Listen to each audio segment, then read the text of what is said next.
I'm Mark Halperin. And I'm John Heilman. And with all due respect to Donald Trump's wall, it looks like the Mexicans may have found a way in. In fact, that could be a Mexican plane up there. They're getting ready to attack.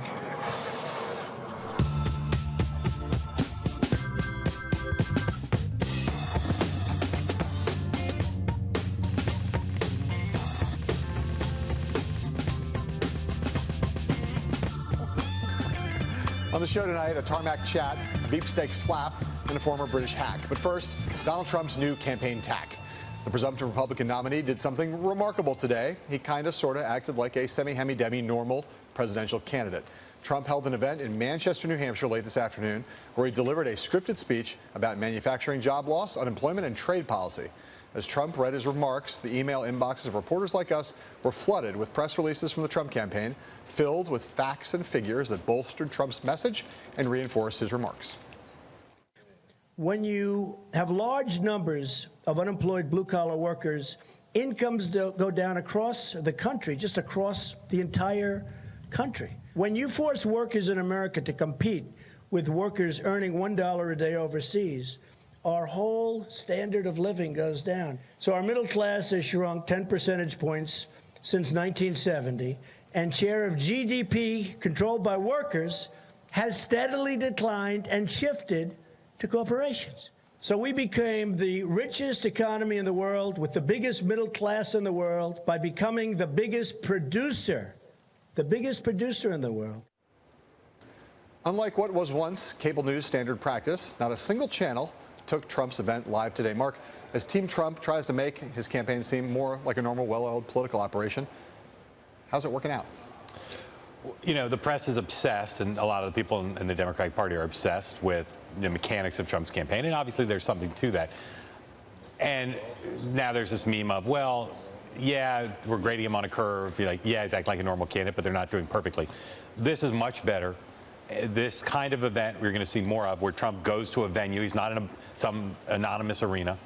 And I think local coverage, at a minimum, will get more on message. And there's a powerful message today. We have a big trade deficit. So it's not perfect. It's not nearly as good as the Clinton campaign in terms of execution, but it's better, and I think it enhances the chances of winning. I actually think that, you know, given how bad it was, you know, just a week ago, 10 days ago, given how little there was of any of the standard scaffolding of a normal presidential campaign, I'm actually surprised how fast it's turned around to the point where, you know, again today, if you didn't know any of the history, knew none of the history of how bare bones that operation was, and you just dropped in today, you'd think you were, you know, in a normal presidential campaign. Again, in terms of like as a reporter covering it, that got that inflow that I mentioned before. You know, that like was a normal event today. I didn't think it was particularly great, but it was normal. And the message of talk about grading on a curve. Message of, do you like the deficit, the trade deficit? Do you like what's happened to American manufacturing jobs? Do you like what's happened to incomes? If you do, keep voting for the status quo and the career politicians. If you don't, vote for change. Right.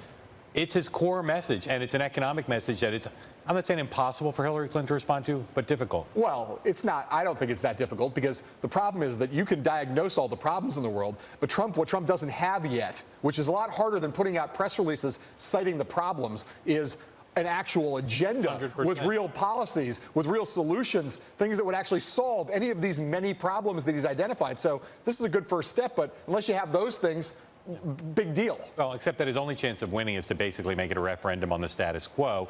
And if he can do that, I agree he'll need more specifics, but not many more. That's not the key. That's not the key part of his chance of winning. I still think it's pretty important, given some of the stuff he's saying would maybe make the problem worse. All right, the Clinton campaign is getting some blowback today for an ordinary and, in another way, extraordinary private conversation on Monday between Bill Clinton and the Attorney General of the United States, Loretta Lynch. That meeting took place in the AG's parked plane on a tarmac at the Phoenix airport while both Clinton and Lynch were visiting the city for separate reasons. Both of them said this was just a chance meeting and that their conversation was only about family and other personal matters. The encounter, though, of course, raises questions about the ongoing Justice Department investigation into the use of Hillary Clinton's private email server while she was Secretary of State. Lynch says that the conversation steered clear of anything having to do with that case. Some Democrats criticize Lynch's judgment, though, in allowing the former president to get on her plane and have a private talk. Donald Trump went further in his criticism this morning on Mike Gallagher's radio program.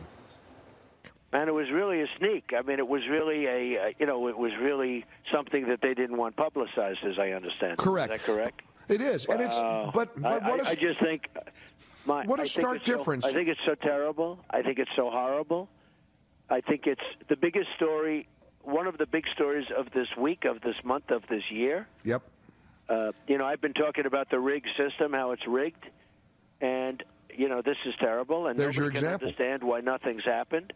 Right. And you see a thing like this, and even in terms of judgment, how bad a judgment is it for him or for her to do this? I mean, who would do this? Again, though, Trump is not the only critic of that meeting. Democratic Senator Chris Coons of Delaware told CNN that the tete-a-tete didn't send the right signal. Press Secretary Josh Earnest at the White House was asked a lot of questions at his daily briefing. He deflected them. John, I've heard from other Democrats who've rolled their eyes at this and think it was clearly a case of poor judgment. But will it be forgotten, or will this somehow continue to be a lingering problem for the Clinton campaign? It's hard for me to judge whether it's going to be a lingering problem. Obviously, there's still a lot of runway, or some amount of runway here on what's going to happen with the FBI investigation. Runway, tarmac. But whatever, right? But, look, bad judgment, horrible judgment. I mean, I don't think it's a partisan point to make. I mean, Bill Clinton should not be having a private conversation with the top law enforcement official in the country when his wife is under investigation. Loretta Lynch should not be having a conversation with the former president in a private setting. We'll never know what happened in that conversation. I'm more or less happy to believe them and give them the benefit of the doubt, but none of us will ever know what actually happened in that room, and it just casts doubts on it. It raises suspicions. Conspiracy theories will run wild. Just bad, dumb. Here's why I think it's a big problem. When this investigation ends, if Hillary Clinton's not indicted, people are going to say Obama and Lynch covered it up. And unless they take an extraordinary step, there'll be nothing more than even, and probably not even without an extraordinary step, a statement saying the investigation's over. Right. If they don't indict, nothing happens. This will add to the partisan tint on the decision in a way that was unnecessary. It'll happen anyway, but it's just so unnecessary. And I do think if FBI agents start to leak, which if she's not indicted, I predict they will, here are all the things that came after the investigation. People will say, yeah, the FBI wanted to indict, and Loretta Lynch squelched it. And, oh, by the way, she met with Bill Clinton right before she squelched it. Well, that points to a whole different problem. I mean, I agree that it could be a big problem if FBI agents start to leak and some of those leaks have some credibility. That could be a problem. This, I think, again, I'm always just focused on who are the movable voters in the electorate. The people on the right who are going to vote for Trump at this point, or conservatives, others who are inclined towards Trump, they're going to think there was a conspiracy one way or the other, regardless of whether this meeting took place, and they're going to vote for Trump. People who are for Clinton are going to vote for Clinton. In the middle of the electorate, is anybody going to look at this, remember it on Election Day, and say, that's the reason I'm voting against Hillary Clinton? Probably not. I think you're underestimating intensity. Yeah, maybe. In terms of turnout. I sometimes have done that. It's high season for summer beefsteak speculation, which means reporters are spending their days digging up as much as possible on potential 2016 running mates. One person on Hillary Clinton's short list, we're told, is dealing with a less than flattering headline today. The Politico is reporting that Virginia Senator Tim Kaine, seen by many as the front runner for Clinton's running mate, and certainly someone, as I said, who was on the short list, that Kaine accepted $160,000 worth of gifts and paying for travel expenses. A lot of these disclosures are not really new, but until now, they haven't gotten a whole lot of national attention. Asked for comment, Kaine's office said he, quote, went beyond the requirements of Virginia law, even publicly disclosing gifts of value beneath the reporting threshold. He's confident that he met both the letter and spirit of Virginia's ethical standards, end quote. Mark, this story is a reminder that many of the people on Trump and Clinton's VP shortlist will at least have some potential liabilities and some political baggage. Newt Gingrich, the lobbyist, Chris Christie has Bridgegate, and now Tim Kaine has this. So my question for you is, how does this flap compare to the likely political problems that come with pretty much any running mate choice? If this is the worst thing in Tim Kaine's vetting file, this will not, he'll be picked. It is a reminder that everybody has this. I think that if I was Tim Kaine, the main thing I'd be concerned about is, where did this story come from? Right. I don't think Politico found it on their own. And so the question is, did it come from a rival Democrat? Did it come from a Republican? Right. Was it a float by the Clinton folks? It's a little concerned. I'd be a little concerned if I were Tim Kaine. Well, again, it all depends on if there's any other stuff. I mean, right now, I 100% agree with you. if you compare not just, Bridgegate for Christie, but the things that we reported on in Double Down that are in Christie's history that were problematic for him getting selected by Romney, that gave the Romney people second and third pause, right? This is small stake stuff. It is, I think, I think there are more vetting problems with a lot of the people Trump is considering than with the people that Clinton is considering. But it is clear that the knives are now out on both sides. There are Democrats who are going to try to take out of the Democrats, and the Republicans are going to try to take out everybody on Clinton's shortlist over the course of the next couple of weeks. Yeah, it is off-brand for Tim Kaine. I was a little bit surprised, although they do have an explanation for a lot of this stuff. But it also shows you that in this populist age, this kind of stuff can be more of a problem. A few years ago, I don't think anybody would have cared about stuff like this. In the current environment, doesn't look great. All right, we've debated on this program which Donald Trump poll numbers one should pay attention to at this point in the race. There are national surveys, which Trump is not doing all that well in for the most part. And then there are battleground state poll numbers where Trump is, for the most part, pretty competitive. Lately, though, we've been noticing that there is another bit of dissonance. Trump's non-horse race numbers, things like his favorability and his traits, would make any other candidate seem like a dead man walking.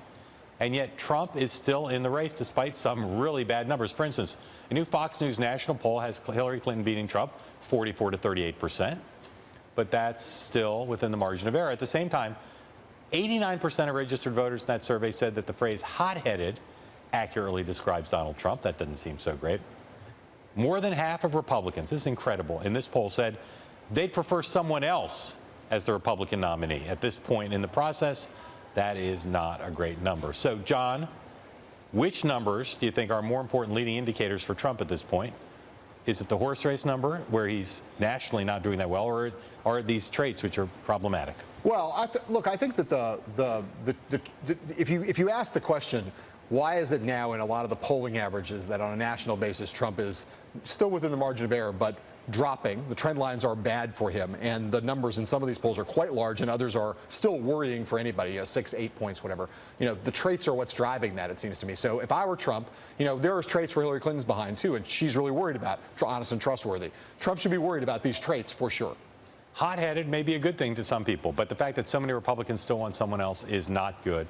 I have come to believe, again, going back to the first topic about what is it going to take for Trump to win, I think he can win with all these bad traits. I think people are going to look at whoever is elected is going to have a lot of warts. And I think the press focuses a lot on Trump's warts and less some days than on the Clintons' warts, in part because Trump's are kind of astonishing and Clintons we're kind of used to. We're used to decades of thinking people don't necessarily trust the Clintons. Here's the problem. Unless you believe that Trump is going to succeed in bringing a whole bunch of new people into the process, unless you believe that, he's got to get over 90% of Republicans to vote for him. And right now, it's not that a lot of Democrats hate Trump because they hate him.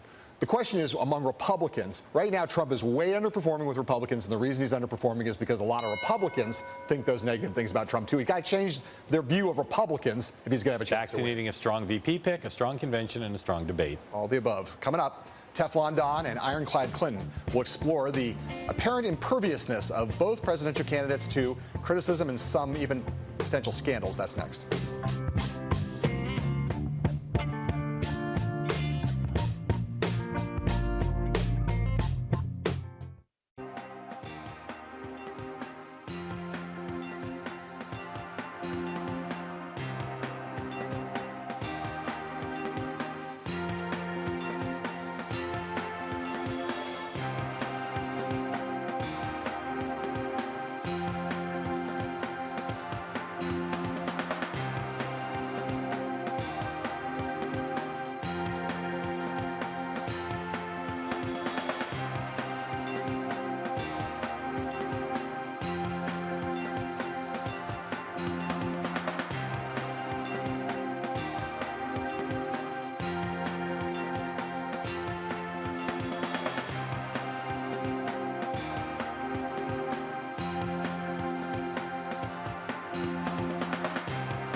there's one thing we know about this unusual presidential race. It's that both presidential candidates have already faced a truckload of flaps that don't seem to stick to them, at least not the way they would stick to normal previous nominees.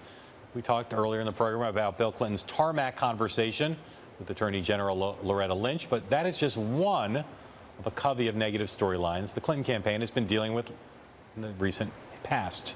In case you haven't been keeping careful track, we've got you covered. Clinton. Controversies? Here's what happened. Benghazi investigation. Ongoing. House Committee issues report. Private email server investigation. Also ongoing. Top Clinton aide Huma Abedin deposed. Said boss's private email server got in the way of work. Enough so that Abedin was, quote, frustrated. Amid all this, Bill Clinton, Attorney General Loretta Lynch, and that meeting in Phoenix. Coincidental, but private. Looks bad. Lynch said it was just social. Finally, according to The Hill, Priorities USA, Super PAC, pro-Clinton, received $2,000 in banned donations. Clinton's campaign declined to comment. So both Clinton and Trump would argue that they're hounded and all these flaps become huge controversies. But the reality is most of these are not sticking. So going forward, what does it take, what will it take for a flap like these to actually stick to Clinton and dominate her day in a negative way? Man, we mentioned before, obviously if she got indicted, if one of the people around her got indicted, if the Justice Department or the FBI came out and said that her server had been hacked and that classified material had been exposed to foreign hackers, those would obviously break through. I think, there's the whole mass of things that the press, anything that relates to the Clinton Foundation, something like where there's some clear link between dollars and something that she did as Secretary of State, I think those could break through. But the bar is pretty high because people have pretty coarse hides when it comes to Clinton scandals. And the kind of kabuki of what happens, a news organization gets some opposition research, they run the story. Right. Republicans say it's the worst thing that's ever happened in the history of Western civilization. The Democrats all circle the wagons. The Clinton campaign does their various attack backs. So I think the bar is pretty high. I think the Benghazi hearings failed because they were totally partisan. This thing today with Bill Clinton and Loretta Lynch, you had Chris Coons, David Axelrod, a few people being critical. Right. To me, that's an essential ingredient if something's going to stick to her, yes, that Democrats think it's problematic. Well, and look, let's not underestimate the extent to which these things have stuck to her in a long-term way. No question. Her honest and trustworthy numbers are horrible. Horrible. This last CBS poll had her at close to 70% of people saying they don't think she's honest and trustworthy, and she's trailing Trump on that metric. That is all about the accumulated weight of these things. One of the things we just talked about have dominated television. I agree with that. And that's surprising. Yep. But there's still a dead weight thing going on. Anyway, let's talk about Trump. So Trump is, of course, no stranger to scandals, pseudo-scandals, quasi-scandals. His team is facing a trifecta of unflattering stories this week on his business seminars, his charitable giving, and on soliciting foreign donations. Once again, we will catch you right up. Donald Trump headlines, the bad ones. Here's what happened. Charity. Trump says he gave millions. The Washington Post says, no, not really. He hasn't given his own foundation since 2008 any money. As far as we can tell, yes. Emails. Campaign finance watchdogs say Trump's campaign solicited donations from foreign nationals. One accusation comes from Paul Ryan. Not that Paul Ryan, that Paul Ryan, who says it is a no-brainer that it violates the law to send fundraising emails to members of a foreign government on their official foreign government email accounts. And yet, that's exactly what Trump has done, repeatedly. Trump Institute. Ever heard of it? No. You're thinking of Trump University. Different venture, similar controversy. It's a great place to meet people, and they're sort of like you. They're smart, they're intelligent. In some cases, they're beautiful or good-looking. According to the New York Times, Trump lends his name to a seminar series with a steep price tag. That, according to the reporting, lifted at least 20 pages of its teaching materials from an obscure magazine published in 1995. Here's Johnny.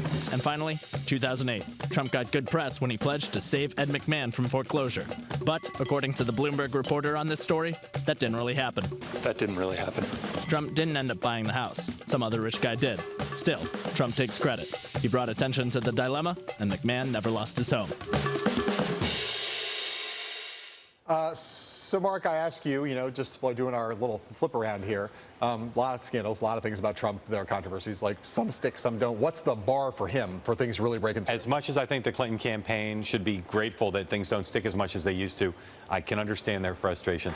They plant a story, it would appear, with the New York Times front page about Trump Institute Right. I haven't seen it anywhere on television today. People aren't talking about it. That story has got a million hooks, a million angles. It's got that video. It's got plagiarism, out front plagiarism. And profiteering and aggrieved real people. Almost no pickup. So I can't tell you what it would take. Donald Trump, same when he was running the Republican process, just stuff does not stick to him. Press is to blame for some of it. Voters, whatever. But man, the bar, I couldn't even tell you what the bar is. Donald Trump himself said it best. He could go on Fifth Avenue and shoot somebody, and it wouldn't necessarily cost him with the voters. Well, I don't think that's necessarily true. He did say it best. Yeah, okay. All right, up next, a tale of two Republican strategists. One now a libertarian, the other a novelist. We'll talk to both of them in just a minute.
Welcome back. We are pulling up to Alliteration Station with our next two guests, Mary Madeline and Stuart Stevens. Mary Madeline is, of course, a longtime political strategist who recently joined the Libertarian Party, interestingly, on this program. And Stuart Stevens is a former senior campaign strategist for Mitt Romney's 2012 presidential bid and the author of a brilliant and extraordinarily well-timed new novel called The Innocent Have Nothing to Fear, about a contested national political convention. Thank you both for coming on the show. Where is the convention? Where in real? New Orleans. Yes, it's in the New Orleans. Where I think, like the Olympics should be in one place, I think convention should be in one place, and New Orleans should be the place. So let me ask you for this. both conventions. I 100% agree with that. Let me ask you this question: beyond the obvious publicity value, if Cleveland were to turn into a genuinely contested convention, as a actual political practitioner and strategist, what likelihood do you give to that actually happening at this point? Pretty close to zero. I don't see how it's going to happen, short of Trump completely falling apart, or Trump deciding that he doesn't want to run, both of which seem exceedingly unlikely. So you've given up? Well, there's no way to stop him now, apart from the general election. I mean, the guy is going to be the nominee. Right. You agree with that? Today, but I will say the forces, the never Trump forces, are not going away, and if he can't be stopped, he can be blocked, at least philosophically, which was the whole point of libertarianism. I'm not trying to make a statement, but there are a number of people, an increasing number of people, increasingly vocal leaders in the party who are saying, give us something, that some semblance of a reflection of a philosophy and principles that once we're part of the Republican Party. So if the dumb Trump crowd came to you and said, Mary, we want you as our senior strategist, we got to stop Donald Trump in Cleveland, help us, what should we do? What would you say? I wouldn't do it. I think it's, you know my opinion on this. I think the party is already in perilous Whig-like shape, and that would just accelerate its demise. But I would say to continue advocating for principles. And you could see some of his speeches to the extent what he's on teleprompter number 2. We're hearing some echoes of some things we recognize as potential conservative philosophical tenets. Is Trump doing any damage to the party right now? I think he's doing tremendous damage. I mean, the nightmare scenario is if what happens with Hispanics mirrors what happened with African Americans in 1964. I mean, before, you guys have talked about this, you know, Republicans would get 30 to 35% before 1964 of African American vote. Not great, but it's a lot easier to get to 50 from 35 than it is from what we're getting now, which is somewhere between 5 and 10% usually. If that happens with Hispanics in this election for Republicans, it's a generational disaster that I don't know how you recover. All right, Stuart Stevens, Mary Madeline. That was a short block. We have a longer one coming up, so stick around. We'll have a lot more to talk with both of you about right after this.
Back with two very accomplished people, political strategists, Republicans, Mary Madeline and Stuart Stevens, although Mary technically now not a Republican. Tell me something you wonder about Donald Trump.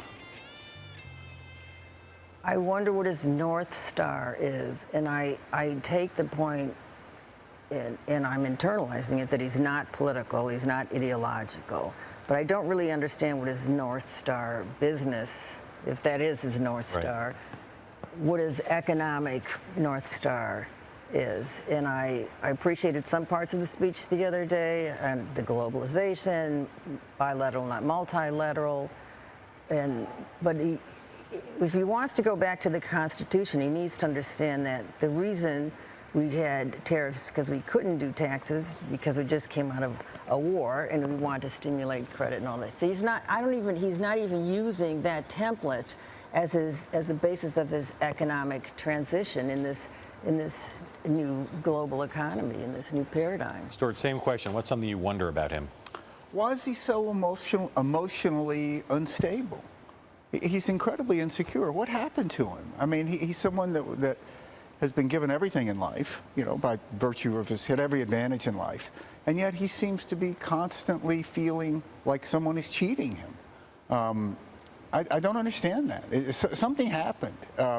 I don't think it's anything at age 70 you're going to fix, but it's sort of, in many ways, sad to watch. Like they took his sled away from him or something. It's something. He loves Citizen Kane, so it could be a Rosebud thing. Yeah. He says he loves Citizen Kane, but it's a terrible quality and a precedent.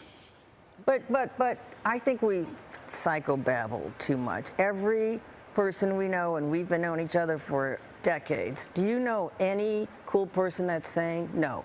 We're all nutty in some way, and the most brilliant people we know, I think his manifestation is some of his whatever he has, and he clearly has something. We don't recognize it, so we call it insecurity or narcissism or something like that.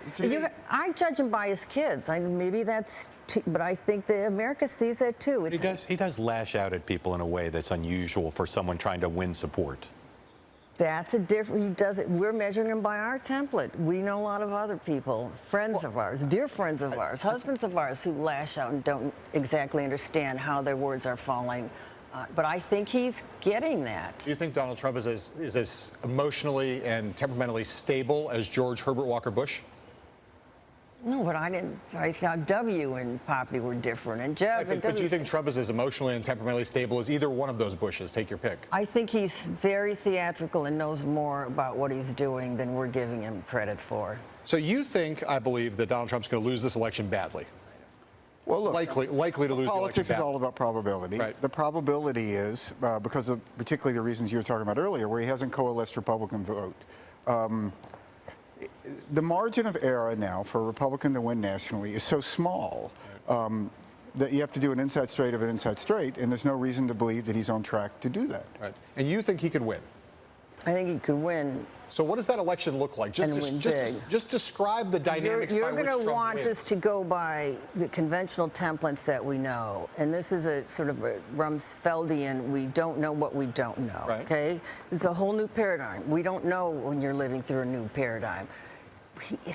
We are running against an incredibly weak, high negatives, can't get over them, never will be loved person who thinks that money and machine is going to beat Trumpism. It's not about Trump. See, we hear him like we hear him, but people who are supporting him and people who will never support her are hearing, when you talk about immigration, they don't hear that as racism. Or when you talk about profiling or whatever, or Syrian refugees shouldn't be let in because they can't be vetted. They don't think that's bigotry. So he has somewhere to go that people want to go, and she has nowhere to go. It's just a different dynamic. If you want to go state by state, it's too early to do that.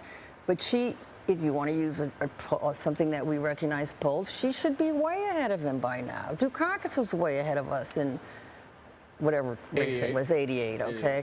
They're all merging together. Well, look, here's what I go back to. There's basically 4 groups of voters, if you want to do it in simplistic terms. Men, women, white, non-white. So you have to say, which of these is Donald Trump going to do better than Romney, because there's some reason to believe Romney lost, and which one is she going to do worse than Obama? So somewhere in there, that's all we got. Yeah. Where's it going to be? That's why I would particularly look at white women. Romney won white women by 14 points. Probably to win a national election, if you look at a turnout, what it'll be in all probability, you need to move that closer to 20 if you're a Republican. Right, right now, he's breaking even with white women?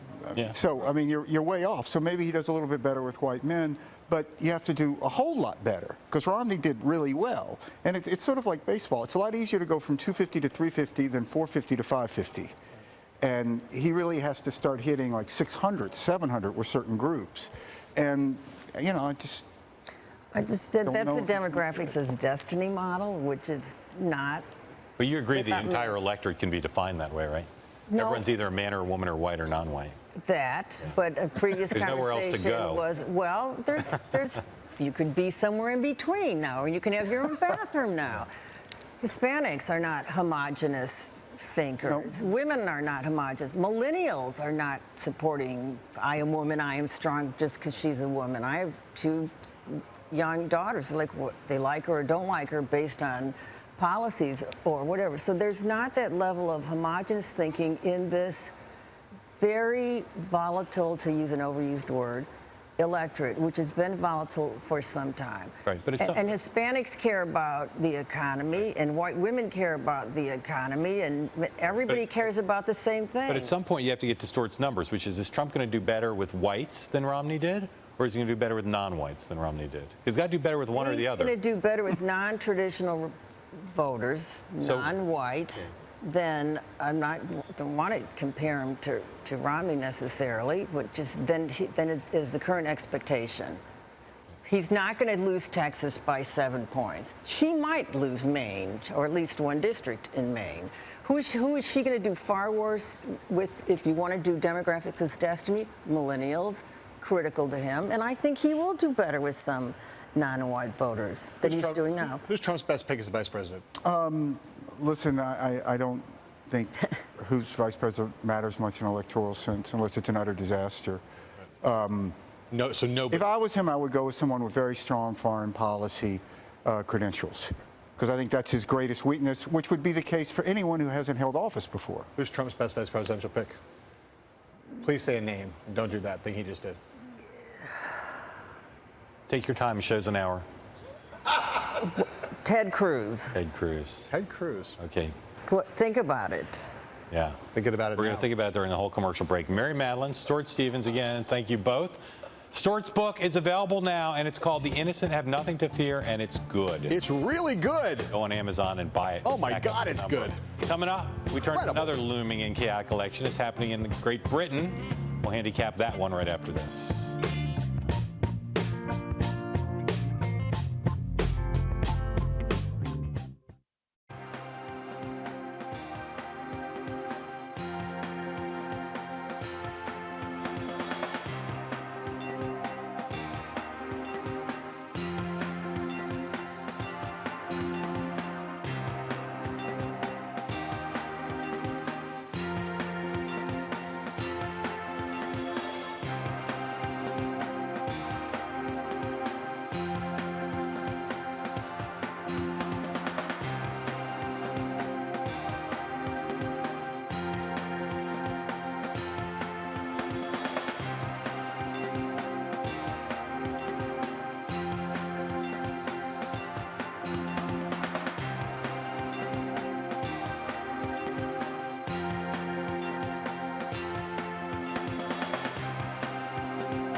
Whatever their view of the issue, European unity has been a poisoned chalice for 2 generations of British politicians. In its time, Europe has split both main political parties and been a graveyard of political reputations. That was Michael Elliott in 1996 BBC documentary series called The Poison Chalice, which examined the impact of Europe and the European Union on British politics. Joining us from our D.C. bureau to talk about the latest Brexit political developments, the man himself, former editor of Time International and Newsweek International, amazingly, Michael Elliott. Mike, we all woke up this morning and found that Boris Johnson, who had been the front runner to be the next prime minister, had suddenly dropped out for reasons unknown and unknowable. Why?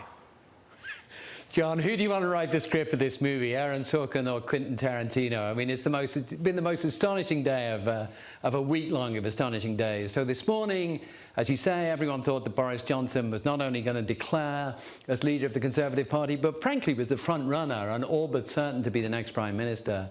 Then what happened is that his partner in arms, Michael Gove, with whom he had fought the referendum to take Britain out of the European Union, decided that, oh no, Boris wasn't quite up to the job that he was. So he declared, and 2 hours later, Boris threw the towel in and pulled out. Absolutely unbelievable developments that the British political village are still trying to absorb 6 or 7 hours later. So, Michael, handicap the remaining field besides Gove, and who's got the inside track at this point?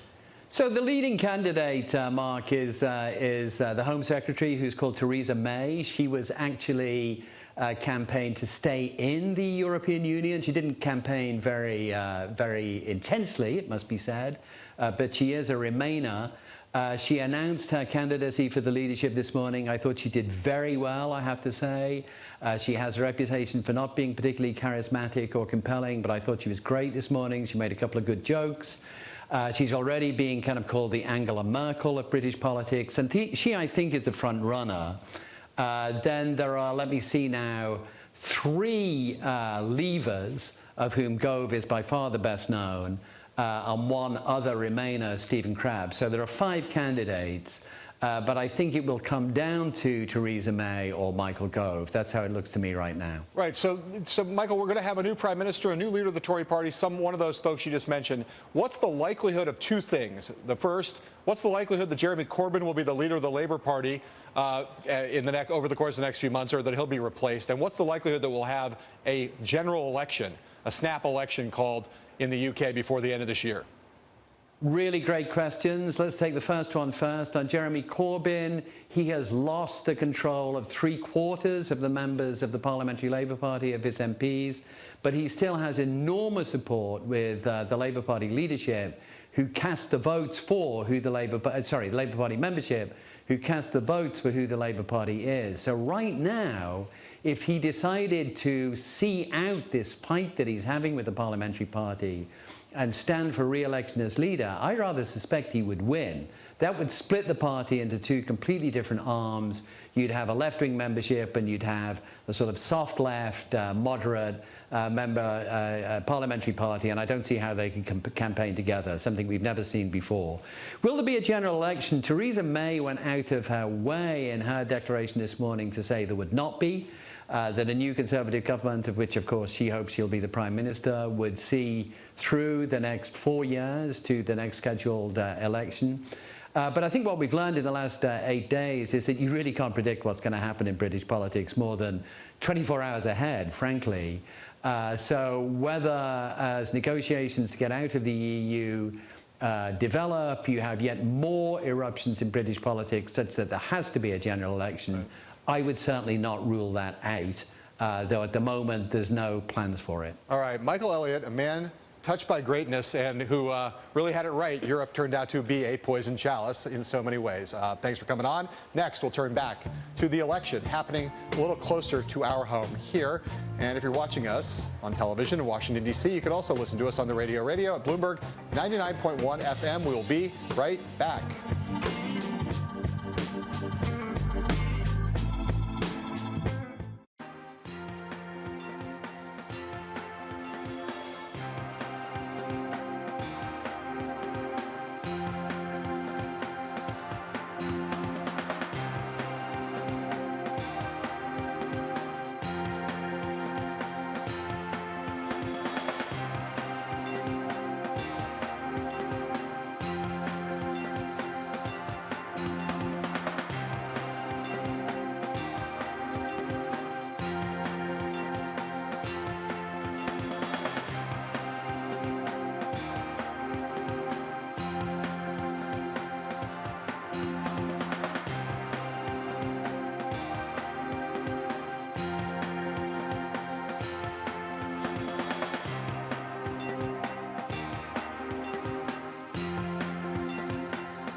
Our next guest tonight is two guests tonight. Joining us now from our D.C. Bureau, Democratic strategist Steve McMahon, and joining us from San Diego, the former press secretary for George W. Bush's 2000 presidential campaign, Republican communications strategist Mindy Tucker Fletcher. The video you're seeing now is from a tour she gave to C-SPAN of the Bush headquarters in Austin, Texas.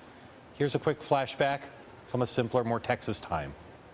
We're pretty high tech here, we like to think. We've got our own television studio, and this is sort of the brains of that operation, where they can feed video and audio from here. They monitor the room next door, which is the studio, which I'll show you. But this is sort of the technical aspect of that, where they keep track of our own television and audio needs. Monitoring of Twitter in that campaign, as far as I can recall. Mindy Tucker Fletcher, Steve McMahon, thank you both for joining us. Mindy, start with you. I want to ask you a version of the question I asked Stuart Stevens and Mary Madeline, which is, what's something you wonder about Hillary Clinton? You know, the thing I've been wondering about Hillary Clinton for a long time is who she has around her to help her articulate her voice. I think she's smart, she's intelligent, she seems to be funny at times.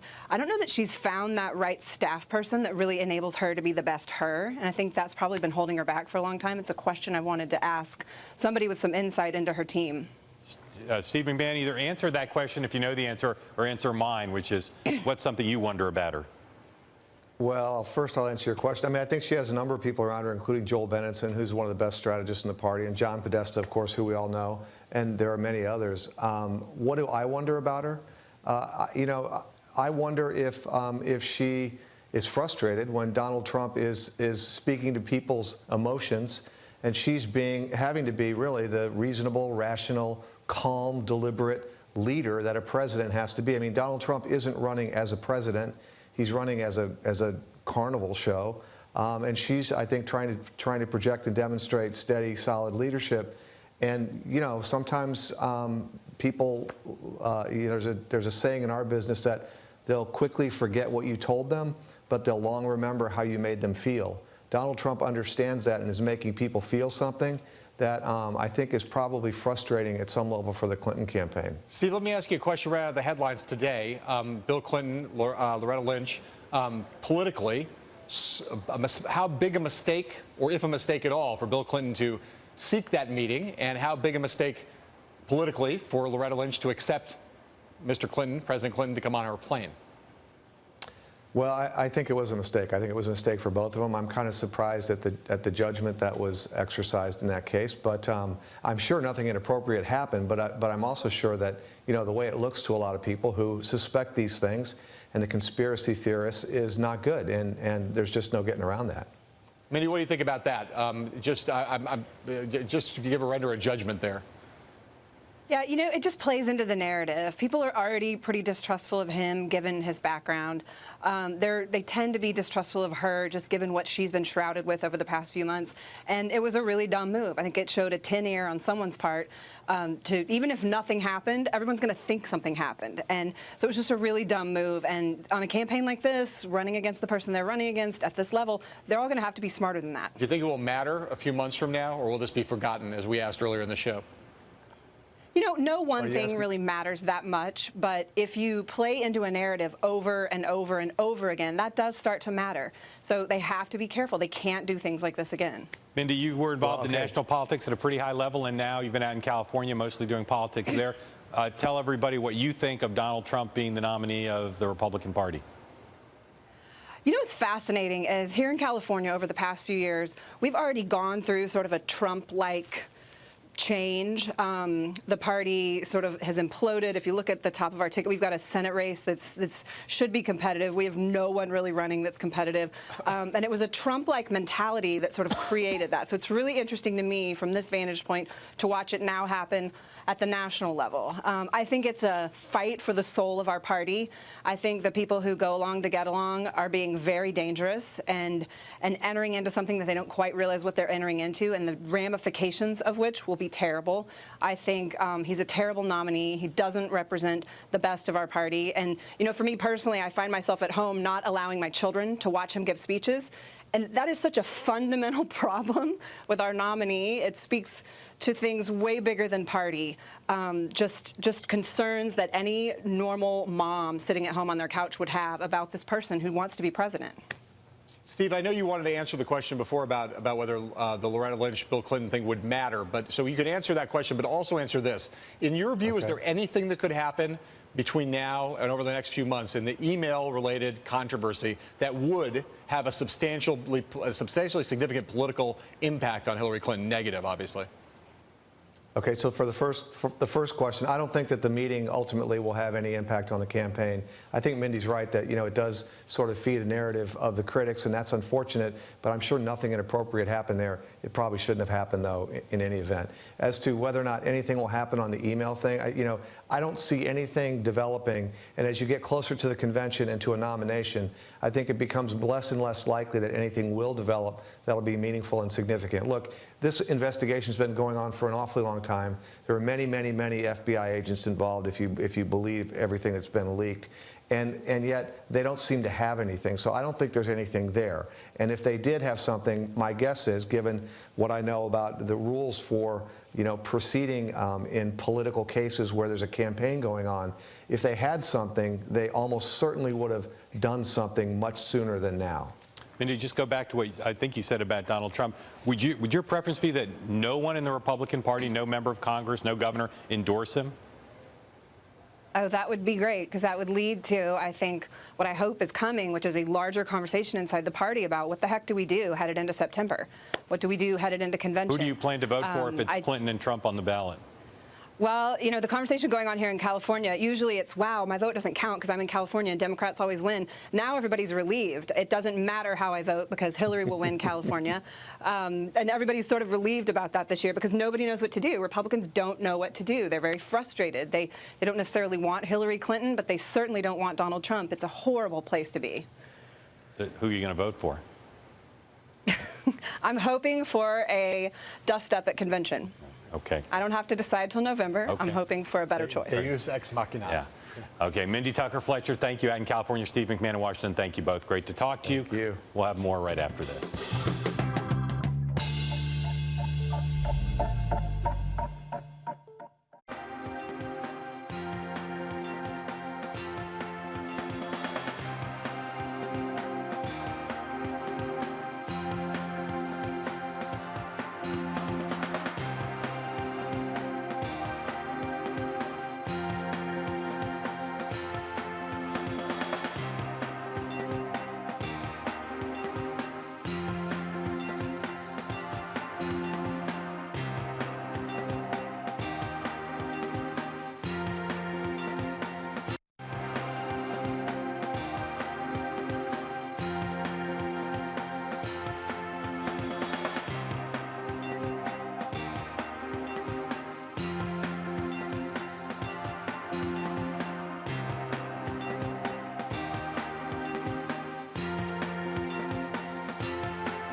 So remember that time we were talking about before when Donald Trump promised to save Ed McMahon's Beverly Hills mansion from foreclosure? Read about what happened to that plan on BloombergPolitics.com right now. After you finish that, you can watch Bloomberg West, where you'll get to see Bill Gates. Bill Gates, that's an important guy. We'll see you tomorrow. And until then, after you see Bill Gates and the Ed McMahon story, we'll say to you, sayonara.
I'm Mark Crumpton. You're watching Bloomberg West. Let's begin with a check of your first word news. The Pentagon announced today that transgender people will be allowed to serve openly in the U.S. military. Our mission is to defend this country, and we don't want barriers unrelated to a person's qualification to serve preventing us from recruiting or retaining the soldier, sailor, airman, or Marine who can best accomplish the mission. House Armed Services